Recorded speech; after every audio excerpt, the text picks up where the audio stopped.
So I just ran a whole bunch of combat that has a lot of enemies, NPCs, and events happening on screens.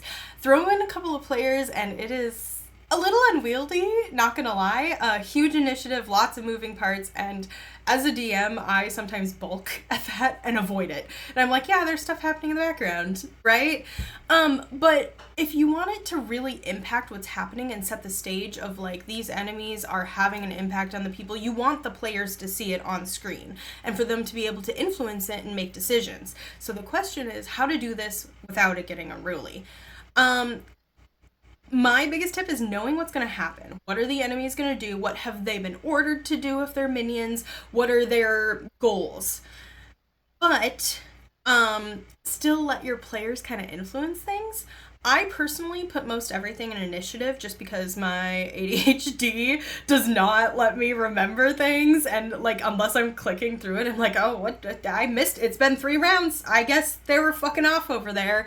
But I also don't want, like, 10 commoners in the initiative tracker. So I use a layer action rule.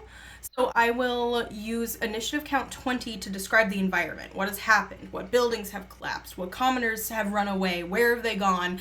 And how has the environment shifted in the last 6 seconds?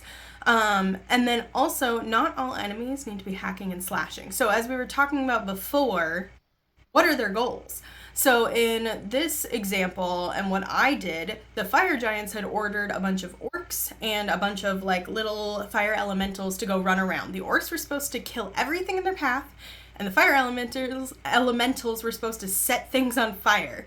And so you have two options for what your players can do here. Are they going to go face the orcs and let the fire elementals set buildings on fire and have to pull commoners out after, or commoners might die? Or are they going to go handle the fire elementals first and the orcs come behind and kill everything in their path? So either way, you have choices. And how are they going to face it? And they could do both, but it splits things up, right? So like they don't have as many resources. But just knowing as a DM what they're going to do and tell them what's happening out of the corner of their eye. But that way you can move really quickly, like super fast, not taking dice rolls for everything. I will sometimes pre-roll some enemies. So I'm like, if the players aren't here, I'm going to pre-roll it, and this is what's going to happen. Or I use Roll20 and just click things. Or I just decide because I'm the DM. So let me know what your tips and tricks are for running chunky combat.